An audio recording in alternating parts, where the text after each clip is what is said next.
अयोध्या पोळ नाम तो सुना होगा.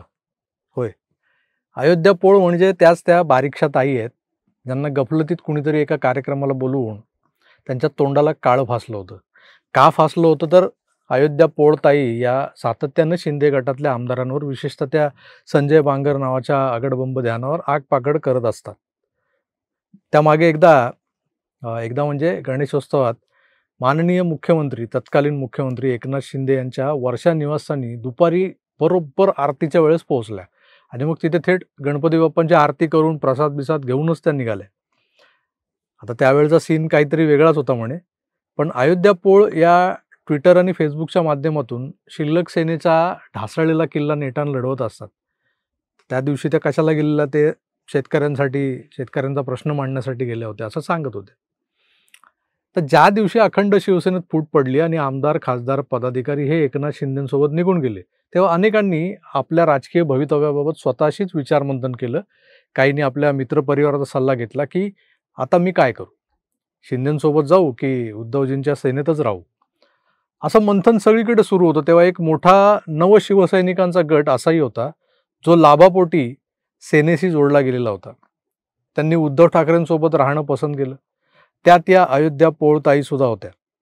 आमदार, खासदार, नगरसेवक, मुख्य पदाधिकारी हा सगळा पहिल्या फळीतला जामानिमा रिकामा झाल्यानंतर शिल्लक उरलेल्या दुसऱ्या आणि तिसऱ्या फळीतल्या लोकांना नेतृत्व करण्याची संधी मिळणार होती, वाव मिळणार होता. आणि चुकून माकून निवडणुका हे जिंकले, यांना उभं केलं तर थेट आमदार, खासदार बनण्याची संधी होती. हा व्यवहार ज्यांना उमजला, समजला, त्यांनी उभाटा सेना सोडली नाही. जे बाळासाहेबांच्या विचारावर विश्वास ठेवून होते, हिंदुत्वाशी एकनिष्ठ होते ते, आणि असेही काही म्हणण्यापेक्षा मोठ्या प्रमाणावर हे असेही काही कॅटेगरीवाले होते ज्यांना सत्तेचा मलिदा रुपायचा होता, ते महायुती सरकारमध्ये सामील झाले, शिंदे साहेबांसोबत गेले. लोकसभेला जे निकाल लागले त्यामुळे जे महाविकास आघाडीसोबत किंवा उभाटा सेनेसोबत राहिले होते त्यांना लोकसभेचे निकाल सुखावून गेले होते.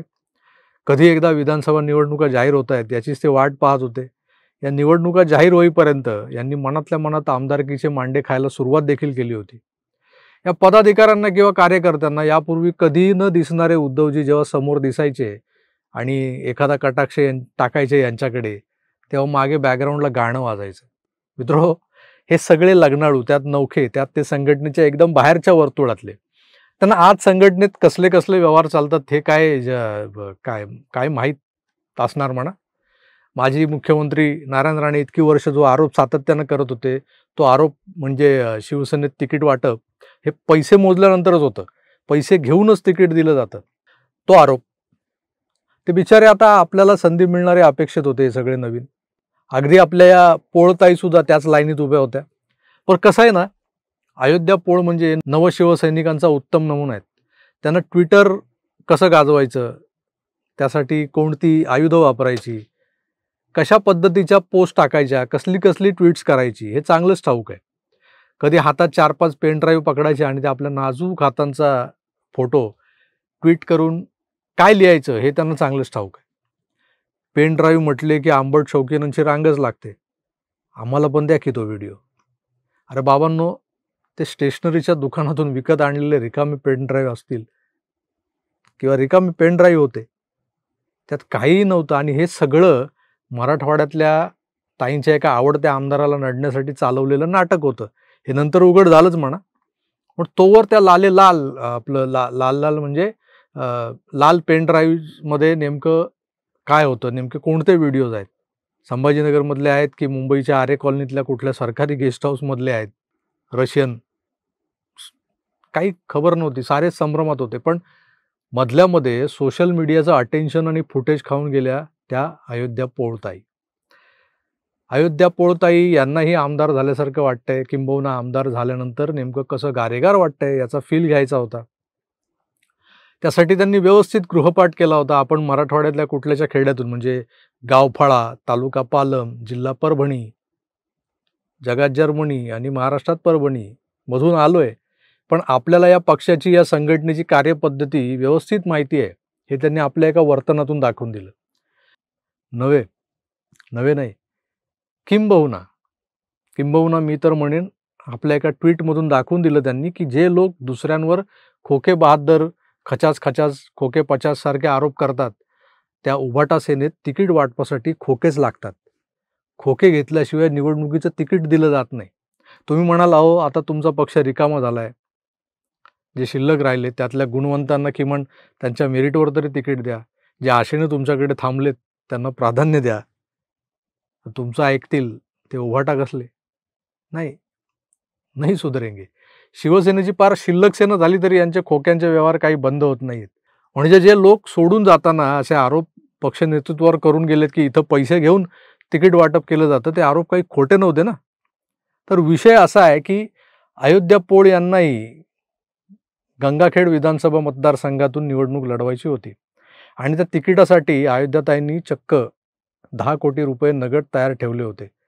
त्यांचं अलीकडचं म्हणजे 7 फेब्रुवारीचं ट्विट आहे 4 दिवसांपूर्वीचं. मी अयोध्या पौळ पाटील, POUL पौल होतं ते. तर मी उगाच मगाचपासून पोळ करत आलोय. तर पौळ पाटील ताई काय म्हणतायत? मी अयोध्या पौळ पाटील, गाव फळा, तालुका पालम, जिल्हा परभणी. विधानसभा निवडणुकीवेळी मी हातात अगदी 10 कोटी रुपये ठेवूनच गंगाखेड विधानसभेचं तिकीट मागितलं होतं. पण परभणी जिल्ह्याच्या स्वयंघोषित बापाने माझं तिकीट नाकारलं होतं, कारण त्या स्वयंघोषित बापाने उमेदवार ठरवला होता. आज तोच पळाला. असो, माझं खरं बोलणं वागणं खूप जोमतं. खाली आहे हॅशटॅग लक्ष गंगाखेड विधानसभा 2029, हॅशटॅग परभणी, हॅशटॅग मराठवाडा. बाकी ऐकलत. ताईंकडे या तिकीट खरेदीसाठी 10 कोटी तयार असतानाही परभणीतल्या उभाटा सेनेच्या एका नेत्यानं, ताईंच्या भाषेत सांगायचं झालं तर परभणीच्या स्वयंघोषित बापानं त्यांच्यापेक्षा जास्त खोके देण्याची तयारी असलेल्या दुसऱ्याच एका उमेदवाराला गंगाखेड विधानसभा मतदारसंघाचं तिकीट मिळवून दिलं होतं आणि वेळ आली तेव्हा तोच पळून गेला.